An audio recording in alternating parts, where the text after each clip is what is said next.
Good evening, ladies and gentlemen. Since our very distinguished speakers in the opening session are with us now, I take your permission, sirs, to begin. On behalf of Independent Power Producers Association of India, IPAI, and we are now putting into play a new initiative called Independent Power Producers Association of Asia. It gives me great pleasure to welcome Your Excellencies, our chief guest today, the Honorable G.J.L. Newmal Pereira, the Deputy Minister of External Affairs of Sri Lanka, and His Excellency Mr. Y.K. Sinha, the High Commissioner of India to Sri Lanka, as well as Mr. Ranjit Gunawardena, Additional Secretary of Power, Ministry of Power and Energy for Sri Lanka, who will be giving us their opening remarks just when I finish my welcome address. On behalf of IPAI, it gives me great honor and pleasure to welcome all of you to the 4th Asia Energy Security Summit in Colombo. Coincidentally, as some of you would know, this is the 4th overall AESS initiative, but the second one in Colombo, having held our 2 previous initiatives in Thailand, in Bangkok. We are back to Colombo as this works out for us a very favorable destination to host this event. We get a lot of support from the government of Sri Lanka. We get a lot of encouragement by a whole lot of distinguished speakers who take the time out to come to Colombo, which, as many of us know, is extremely well connected by air and therefore makes it very easy for at least bulk of our speakers who come from a number of countries across Asia. I was going through the list of countries, and I mean, wouldn't be out of place to mention that we have His Excellency the Ambassador of Turkmenistan to India, who is participating with us here. We have speakers from the United States, from Afghanistan, from University of Dundee in Scotland, Republic of Indonesia, we have from Tehran, Afghanistan again, from Tajikistan, from Sri Lanka, as well as from the Ministry of Energy in Thailand, and of course several eminences from India, many of them who I have had the privilege of knowing for several years. IPAI, Independent Power Producers Association of India, has been in this business of providing a neutral platform for energy producers, for policymakers, for thinkers, for private industry, for corporations, for consumers, as well as key stakeholders. And it has been holding conferences largely in India, but I'm aware of the fact that it's held conferences internationally outside the AESS events, which have been in the United States as well.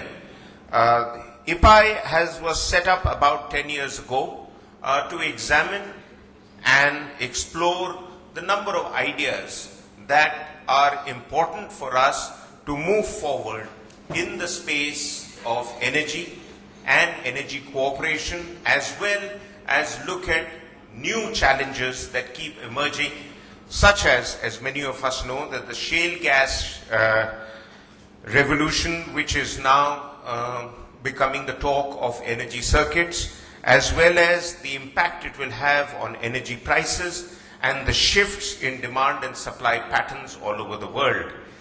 Likewise, we look at also geopolitical situations, whether the dynamics and the political environment in the Gulf countries, how it will impact particularly on Asia, as Asia, as all of us know, is perhaps now the largest or emerging to be the largest consumer of energy resources in the world. Can Asia's demands be met from within Asian resources? Should the energy available in Asian countries now begin to look more towards new silk routes, as one analyst had described it, of providing energy from Gulf countries right across as far away as Far East and East Asia, which includes China and Japan, huge consumers of energy other than countries like India. how are these demands going to be met? How are the internal resources of the country placed to explore, examine, and again exploit what energy is available? The challenges to energy assets which keep springing up because of the changing geopolitical environment in terms of the security situation. And as we know, energy security is not just about ensuring that, your energy needs are met at home, but where they will come from. There is one of the talks by one of our speakers about exploring assets abroad, how those assets will be guarded in those countries, how those delivery systems and the pipelines and various other aspects are going to be made secure, so that clearly the sea route, which is a popular one, particularly for Southeast Asia and East Asian countries, how will that remain secure with the emergence of piracy and terror attacks on them? And once the energy assets arrive home, how do you ensure their security till they reach the delivery point? I mean, these are some of the challenges that keep emerging as the geopolitical situation begins to impact on what was otherwise seen as a field which would not really be so clearly linked to the security environment. But there is an element to it, but not entirely, as I was talking to Mrs. Sudhama Lingam yesterday, and she rightly brought out that, this is a minor element in the whole debate about ensuring your energy needs are met as a nation. There are so many other issues ranging from policies, ranging from diplomatic challenges between country to country. As Mr. Parthasarathi, His Excellency, who's been our envoy, India's envoy to many countries, will be bringing out in the plenary session just after this, that how the geopolitics of various nations and their relationships with others plays on the whole energy dynamics that exists. So we have, and finally, we have the big challenge of food, water, energy nexus. There is a connect in that. To what extent is it something that will continue to impact on energy security? So, giving you a broad idea of the issues that we will be deliberating upon, but it wouldn't be out of context for me to, before inviting our first distinguished member on the dais to speak, to also mention that we at the Asia Energy Security Summit Initiative have always been open to new ideas, beyond what I have enumerated upon, beyond what I've touched upon. There would always be new positions that will emerge. I have seen some fairly energetic discussions taking place in the earlier summits that we've had, both at Colombo and Bangkok, and I'm sure this event will also throw up new ideas, new discussions, and new points of view, which obviously will be huge takeaways for all of us, and certainly will be circulated not just amongst yourselves, but also to all the officials that would care to pick up the information that emerges from this and provide indications. There is one last point which I shouldn't miss out on. There is a desire, and as I'm informed by diplomatic sources, that work is in progress in that, to provide transnational connectivity. I mean, in the case of India, we keep hearing about the Tapi pipeline. High Commissioner Mr. Sinha would be well placed to throw a bit of light on that, connecting Tajikistan to India. But now we hear also about a pipeline which would probably provide, or a grid connectivity that would provide connectivity Tajikistan to Singapore.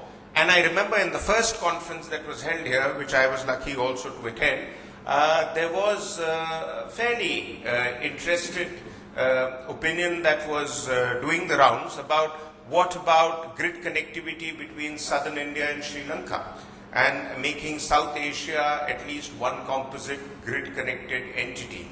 So those are issues that will emerge. But finally, lastly and certainly not the least, I must thank all representatives of various governments who've extended support, particularly to my colleague, Mrs. Naira Hussain and Geeta, who have worked very hard to put this conference together, as well as Kamya.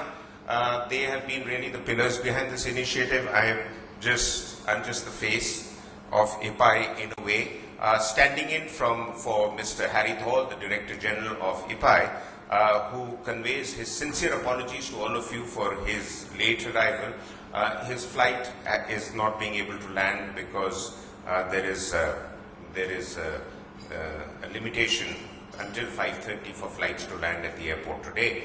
But he'll be with us later this evening, and he will make up for it, I'm sure, because Harry is really the inspiration and the force behind this energy initiative and many other energy initiatives that IPAI has been putting into play for the last 10 years. And finally, of course, I must express our grateful thanks to the government of Sri Lanka for all their support.